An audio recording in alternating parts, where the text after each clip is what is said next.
And finally আমাদের যাত্রা শুরু হয়ে গেল টাওয়ার্ডস মক্কা। আমাদের দেশে এক বাংলাদেশি ভাইকে পাইছি, ওনার ট্যাক্সিতে আমরা যাচ্ছি। বেসিক্যালি ভাইয়ের নামটা মোহাম্মদ শরীফ। মোহাম্মদ শরীফ ভাই আমাদেরকে ফাইনালি নিয়ে যাচ্ছে। আমরা আসলে আজনবী, মানে অন্য দেশের ট্যাক্সি অনেক পাইছিলাম বুঝছেন, বাট সাহসটা। এটা ভালো করছেন। আমরা বাংলাদেশের মানুষ, আমরা চেষ্টা করি আমার দেশের মানুষকে হুম, খুব সেফলি একটা সফর দেওয়ার জন্য। আলহামদুলিল্লাহ, মাশাআল্লাহ। এখান কারণ আমরা কখনো চাই না যে আমার দেশের একটা মানুষ এই দেশে এসে অন্য একটা বিপদে সৌদির পড়ুক। হাতে বিপদে পড়ুক বা হুম, একটা হেস্তনেস্ত হোক, এটা আমরা কখনোই চাই না। ঝামেলা হয় এরকম। অনেক ঝামেলা হয়, শুধু ঝামেলা না, হুম, যারা আগে যে ওই যে দেখছেন না হুম, বাঙালি একটা বৈশাখ গাড়ির ভিতরে, হুম, হুম, হুম। উনি কিন্তু আপনাদেরকে বলছে যে বৃষ্টি বেশি লাগলে ভালো হ্যাঁ, বাংলাদেশের লোক দিয়ে ওর যাবে। কফির যে ওখানে দাঁড়ানো, ওর যে হ্যাঁ, ট্যাক্সের, ও বলছে না ভাই আপনারা ওর মাধ্যমে চলে যান। এটা একটা ফ্যাক্টর।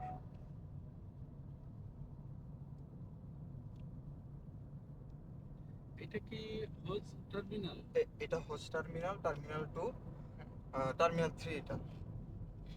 হজ টার্মিনাল 3, নর্থ টার্মিনাল একটা না? নর্থ টার্মিনাল ওইটা কিং আব্দুল আজিজ, ওইটা হচ্ছে নতুন নতুন এয়ারপোর্ট। অন্ধকার আগে দেখা যাচ্ছে। এখান থেকে মক্কার দূরত্ব কত কিলোমিটার ভাইয়া? এখান থেকে মক্কা দ্রুত আপনার 105 কিলোমিটার। 105। আমাদের কিরকম সময় লাগবে যেতে? 50 মিনিট বা 1 ঘন্টা এটা তো আনুমানিক? রাস্তায় বলবে। এখান থেকে না, যদি আপনি ফ্রি 105 থাকে, কিলো হইলে সাধারণত 2 ঘন্টা লাগবে, কিন্তু ওই যে যদি রাস্তাটা মোটরওয়ে তো এরকম ফ্রি ফ্রি আর থাকে, মোটরওয়ে না, বুঝছেন? এরকম ফ্রি থাকে তাহলে আমি আপনাকে এর মধ্যে ইনশাল্লাহ 1 ঘন্টা 20 মিনিট পৌঁছে দিই। 11-20 স্লো মিনিটে? আছে। হ্যাঁ, আর যদি জ্যাম থাকে তাহলে ওইটা তো আমি বলতে পারি না না না, যে এটা তো জ্যাম আপনার হবে। কারোর হাতে নেই। হ্যাঁ, আচ্ছা, আপনি কত বছর আছেন সৌদি মোটরওয়েতেও আরবে? দিয়ে আপনি যান, আমি 105 আছি ইনশাল্লাহ কিলোমিটার 5 তো বছর ধরুন আছি। 5 1.5 বছর, ঘন্টা। মারহাবা। দেশের বাড়ি কই ভাইয়া? নরসিংদী। নরসিংদী। আচ্ছা, আমাদের ঢাকায়। হ্যাঁ, নরসিংদী। প্রথমে কি ট্যাক্সি, মানে এই কাজে আসছিলেন? না, প্রথমে আসছিলাম ভাইয়া একটা কোম্পানিতে আসছিলাম, তারপরে আপনারা তো আড্ডা দিচ্ছেন, মাইন্ড করেন না। না না না, জি কি প্লিজ, মাইন্ডের কি আছে, মানে দেশের আমরা মানুষের সাথে জি জি কথা জি বলতে আরো বেশি ভালো লাগে। জি জি। প্রথমে একটা কোম্পানিতে আসছিলেন? প্রথম আসছিলাম একটা কফি শপে আসছিলাম, ওইখানে হুম। মানে জানোয়ারের মতো আচরণ করে। আচ্ছা আচ্ছা, জানার মতো স্বভাবত কেন?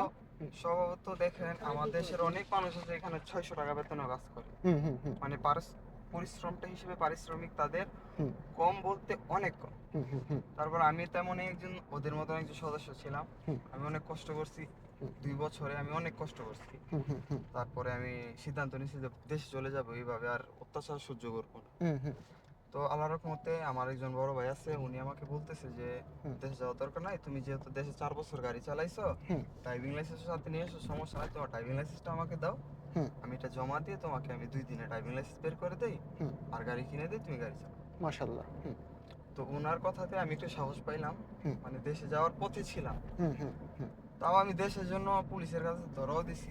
আচ্ছা আচ্ছা। পুলিশ আমাকে 8 ঘন্টা ধরে রেখে হুম, ছেড়ে তারপর দিছে? ছেড়ে দিছে। আচ্ছা। নিজেকে এত একটা অসহায় লাগছে যে এই হুম এই পৃথিবীতে আমার আর কেউ নেই এমন মনে হয়েছে। আচ্ছা আচ্ছা। হুম মনে হয়েছে যে হুম নিজে নিজেকে শেষ করে দিই, না না না, আমার এটা কি? জীবনটা হুম শেষ হয়ে গেছে আমার এমন মনে হয়েছে। আচ্ছা। তো না, আল্লাহর রহমতে আল্লাহ রহমত করছে। হুম তারপরে আমি গাড়ি কিনলাম, হুম ড্রাইভিং লাইসেন্স করলাম।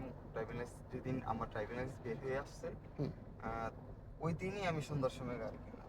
আচ্ছা আচ্ছা, তো মাশাআল্লাহ। গাড়ি কেনার পরে হুম প্রথমে তো বুঝি না, হুম হুম হুম। যেদিকে যাই সেদিকে আমার শুধু জরিমানা হচ্ছে। আচ্ছা আচ্ছা। হ্যাঁ ক্যামেরার জরিমানা, পুলিশ জরিমানা, যে তখন তো আর হ্যাঁ। এই দেশের নিয়ম কানুনটা তখন আমি তত একটা বুঝি না। আচ্ছা। হুম যখন আস্তে আস্তে আস্তে আস্তে সবকিছু বুঝতে শুরু করলাম, হুম আস্তে আস্তে আস্তে আস্তে আমার লাইফটা যেন কেমন একটা সুন্দরের দিকে এগিয়ে যাচ্ছে। মাশাআল্লাহ, নিজের আলহামদুলিল্লাহ। কাছে খুব ভালো আমার লাগতেছে, লোম যেমন দাঁড়ায় গেছে শুনে। জি। যেমন হুম মরা একটা গাছের মধ্যে ফুল ফুটতেছে, আমার এত ভালো লাগতেছে। মাশাআল্লাহ। তো হুম আস্তে আস্তে আস্তে আস্তে আস্তে আস্তে এখন এই পর্যায়ে আসলাম। হুম আলহামদুলিল্লাহ, জি। অনেক অনেক ভালো আছে আল্লাহর রহমতে। মাশাআল্লাহ, আলহামদুলিল্লাহ, শুকরিয়া।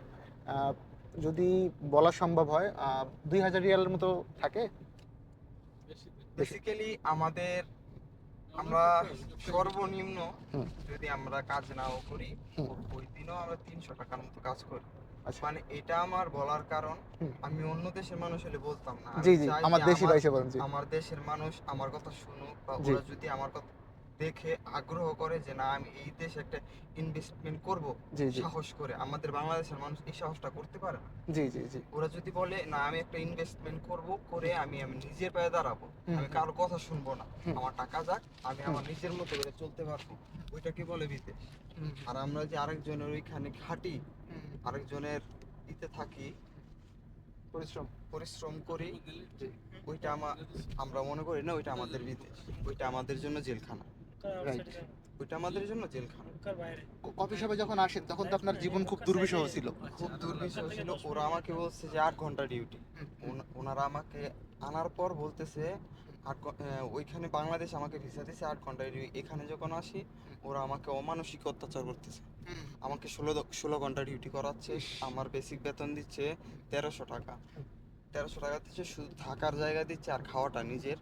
তো বেসিক্যালি মনে করেন যে একটা ছেলে মানুষ এই দেশে চলতে গেলে 300 টাকায় চলে না, শুধু না, না। খাবারটা চলে 300 টাকা। তারপরে একটা ছেলের মানুষের হাত খরচ আছে, যেটা আমি জানি, জি, কারণ আমার লাগে, আমি জানি। জি, জি। আমি 300 টাকা যখন খরচ হতো শুধু খাবারে, 200 টাকা আমার খরচ হতো হাত খরচ, 800 টাকা আমার ফ্যামিলি চলে না।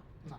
তখন আমি চিন্তা করছি যে আমি কিছু একটা করব। এই জেদ করে আমি আমার যে আমরা এক বাড়ি থেকে 13 জন ছেলে আসছিলাম এক প্লেনে করে। তো ওদেরকে আমি বলছি যে তোরা যদি থাকস থাক, তাহলে আমার দ্বারা এখানে সম্ভব না, আমি চলে আমি যাবো। এত পরিশ্রম করতে পারবো না। আমি পরিশ্রম করব যদি আমার পারিশ্রমিক ঠিকভাবে না আসে, আমি এমন ন্যায্য পাওনাটা পাই। আমি এই পরিশ্রম করব না। হুম। তো ওরা আমাকে বলতেছে এখান থেকে গেলে অনেক কষ্ট করবি, মানে ওরা আমাকে নিয়ে কিচুক্তি শুরু করছে আর কি। আচ্ছা, আচ্ছা, আচ্ছা। বলতেছে এই দেশে তুই না খায় মরবি, ভিক্ষা করে মরবি। তো আমি মনের সাথে জিত করলাম, আমি এই দেশে না খায় ভিক্ষা করে মরলেও আমি আমার দেশের মানুষের কাছে আর যাবো। আচ্ছা, আচ্ছা। তাও এখন আমি আমার পথে যখন চলে আসছি আল্লাহর মতে, আমি উমরা টুমরা করছি, আল্লাহর কাছে কান্নাকাটি করছি। বললে বিশ্বাস করবেন না, আমি 17 দিন যাবত না খেয়েছিলাম, ফ্লাইওভারের নিচে ঘুমাইছি রাস্তাতে। পুলিশ ধরে নাই? পুলিশ ধরছে, পুলিশ ধরে তখন তো আমার ইকামাটা এক্সপায়ার ছিল, আচ্ছা, আচ্ছা। পুরুপ টুরুপ ছিল না, ধরে দেখা ছাড়াতে। তার মানে ওরা একটু মানবিক। হ্যাঁ, এক্সপায়ার থাকলে পাঠাবেন আপনাকে। আপনার যদি হুরুপ থাকে তাহলে আপনি এদেশ থেকে আর থাকতে পারবেন। থাকতে পারবেন না, এদেশ থেকে গেলে আর আসতেও পারবেন না এদেশে কখনো। ব্ল্যাক লিস্টেড হয়ে হ্যাঁ, যাবে। ব্ল্যাক লিস্ট হয়ে যায়। বাট এক্সপায়ারি কামা থাকলেও থাকা সম্ভব। এক্সপায়ার থাকলেও থাকা সম্ভব।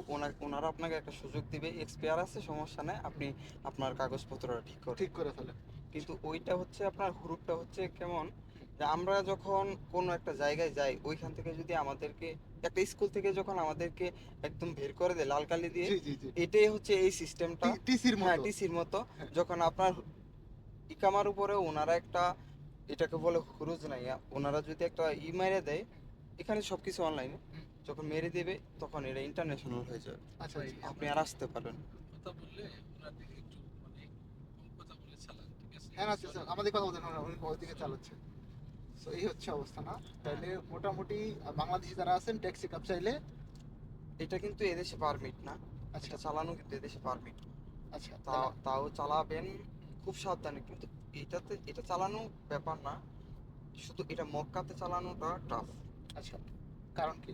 কারণ হচ্ছে আমরা আমাদের এই গাড়িটা, এটা কিন্তু ট্যাক্সি না, আচ্ছা, হ্যাঁ, ব্যক্তিগত এটা গাড়ি আমাদের ব্যক্তিগত গাড়ি। এখানে শুধু ওনার ব্যক্তিগত প্রাইভেট হ্যাঁ, হ্যাঁ। না এটা। এখানে ট্যাক্সি বলতে শুধু একটাই গ্রিন কালারের ট্যাক্সিটা, এটাই আচ্ছা, পারমিট আছে, আর একটাও পারমিট। পুলিশ ধরে না? পুলিশ ধরে, মাঝে মধ্যে ধরে। শোনেন, ও এই পৃথিবীতে এখন টাকা নিচ্ছে সবকিছু। আচ্ছা, আচ্ছা, আচ্ছা, আচ্ছা। ধরলে কিছু দিলে ছেড়ে দেয়? এখানে সরাসরি আপনার কাছ থেকে টাকা নেবে, সরাসরি নেয় না? সরাসরি। তাইলে সিস্টেম কি? ওই ওরা কপিল একটা বলতে সরকারি ভাবে টাকা নিবে। ওনারা আমাকে একটা গারামা দিতে পারলে, যখন ওনার ফোন থেকে আমার একটা জরিমানা অফিসে যাবে, তখন ওনার প্রফিট profit থাকবে। আসবে। Profit আসবে। এভাবে ওনারা জরিমানা করে। তার মানে আপনার কথা মতো যদি কেউ ড্রাইভিং জানে, সে যদি এখানে এসে লাইসেন্স বের করতে পারে, তাহলে মোটামুটি রুটি রুজির ব্যবস্থা হবে। হ্যাঁ, ইনশাল্লাহ, ইনশাল্লাহ। ইনশাল্লাহ। যাক, ভাইয়ের সাথে আপনাদের ভালো লাগলো। প্রবাসীদের নিয়ে কাজ করা হয় আমার বেসিক্যালি। আমি লোকজন পাঠাই এই দেশে, আলহামদুলিল্লাহ আপাতত অনেক লোক পাঠাইছি। বাট ড্রাইভার আমি পাঠাইতে পারি নাই কখনোই, বিকজ হচ্ছে ড্রাইভারের ক্ষেত্রে সৌদি আরব যেটা চায়, সৌদি ফেরত লাইসেন্স লাগবে। ওরা নাহলে হ্যাঁ। ড্রাইভার আনতে চায় না।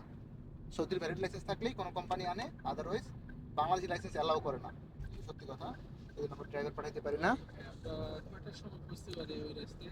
আমরা পৌঁছাতে পারি ধরেন কত, 1 ঘন্টা লাগতে পারে। এখন 10টা 23 বাজে, 10টা 20 ইনশাল্লাহ 12টার দিকে আমরা পৌঁছে যাবো। 12টার দিকে। সো আমরা হচ্ছে এই ভিডিওটা এখানে এন্ড করে দিচ্ছি। আমরা এক প্রবাসী ভাইয়ের সংগ্রামী জীবনের কথা শুনলাম, যেটা ওনার একদম বাস্তব অভিজ্ঞতা। এবং এই যে এখন যে ভিডিওটা আপলোড করবো বা যারা দেখতেছেন, এখানে কোনো ল্যাকিংস নাই, মানে একদমই বাস্তব অভিজ্ঞতা। এই এক্সপিরিয়েন্সটা আসলে বাংলাদেশে বসে নেওয়া সম্ভব না। এইটা পাইতে হলে যে আপনি যেই দেশে নেই কাজ করেন বা ভিডিও মেক করেন, ওইখানে গিয়ে ফিজিক্যালি যদি আপনি ভিডিও করতে পারেন, that's the real review. So এই হচ্ছে আপনার, আমি একটা ধারণা দিয়ে দিই, মোটামুটি যদি আপনি ট্যাক্সি কাপ এই দেশে চালান অ্যারাউন্ড 3,000 থেকে 4,000 রিয়ালের মতো ইনকাম করতে পারবেন ইনিশিয়ালি। প্রো ড্রাইভার হলে হয়তো 5,000 পারবেন, কিন্তু সেটা আপনার শরীরের উপর প্রেশার পড়বে।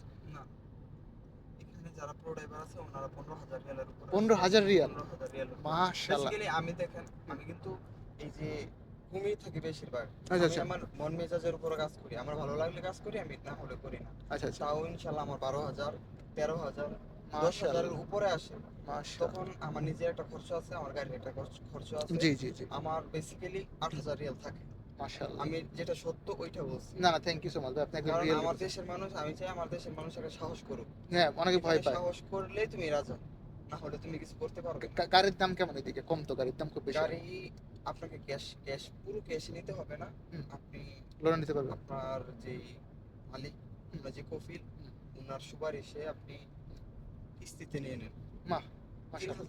সর্বনিম্ন 3,000 টাকা যদি আপনি একটা ডাউন পেমেন্ট দেন, গাড়ি। তাহলে আপনি আপনার মন ইচ্ছা মতন আপনি একটা গাড়ি নিতে পারবেন। বাহ। মাসে মাসে 2,000 টাকা কিস্তি নেবে, না হলে 1,450 টাকা কিস্তি নেবে। বাহ। এই হচ্ছে অ্যাকচুয়াল সিনারিও। অনেকেই ভয় দেখায় যে, তবে কাজ না জানলে সৌদি আরবে দাম নাই, এটাও সত্যি কথা। আপনি যদি কোনো এই যে ভাই ড্রাইভিং না জানতো, ওনার কিন্তু যেটা বলছিল যে আমি দেশে ব্যাগ যাইতাম, এরকমটাই হইতো। তো যারা এই ভিডিওটা ধরে ধরে দেখছেন, ভাইকে অনেক ধন্যবাদ। ভাইয়ের নামটা রাখবার? মোহাম্মদ শরীফ। মোহাম্মদ শরীফ ভাই ফ্রম নরসিংদী, সৌদি আরবের বুকে আছে। অ্যান্ড হচ্ছে আলহামদুলিল্লাহ ওনার জন্য অনেক বেশি দোয়া রইলো। যারা ভিডিওটা দেখলেন তাদের প্রতি অনেক বেশি কৃতজ্ঞতা। ভালো থাকবেন সকলেই, আল্লাহ হাফেজ, আসসালামু আলাইকুম।